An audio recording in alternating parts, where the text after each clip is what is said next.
Welcome back to this special edition of CTV News at 5. You know, in the midst of all of the stargazing that's going on tonight on the purple carpet and tomorrow night at the gala concert at the Save-On-Foods Memorial Center, it might be easy to forget what this is all about and why everybody's here helping out David Foster and friends.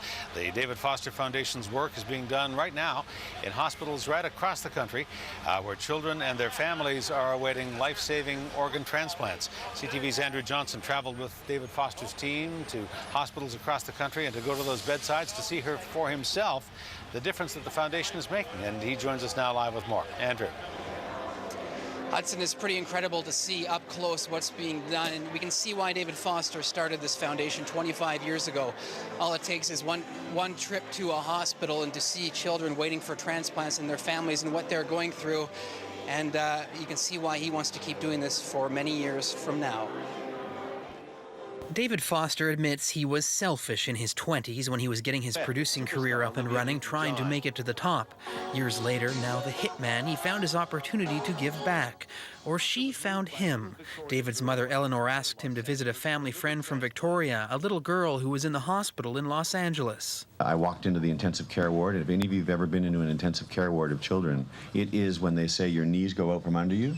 My knees, I had to grab onto the side because one bed after another of tragedy.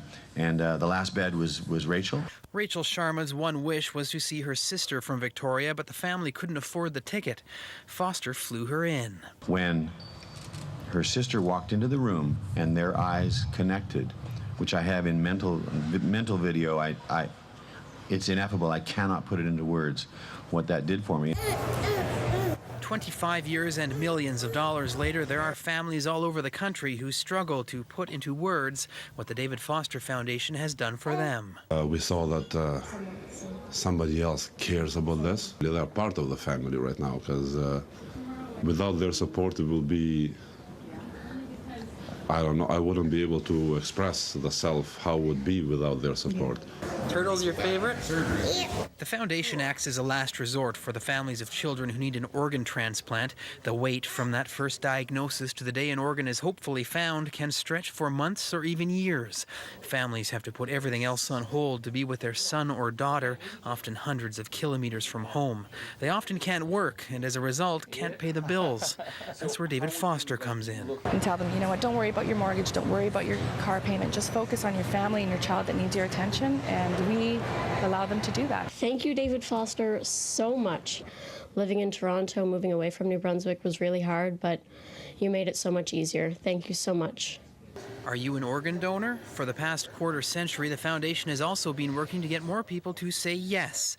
85% of Canadians are in favor of organ donation, but only 14% are actually registered. In BC, it's easy. Just head to transplant.bc.ca and have your care card handy. You never know what might happen or whose life you could save. Kevin doesn't need your organs, so keep him down here. Hudson, the David Foster Foundation is continuing to expand across the country to help even more families. It's part of an ambitious goal the foundation has set called 30 and 30 to raise $30 million by its 30th anniversary. It's part of keeping the foundation sustainable for decades to come, past when David Foster has the ability to put on fundraising weekends like the event we're a part of now. It's all about making sure there is always money there for the families who need it most. All right, Andrew Johnson reporting. Andrew, thank you.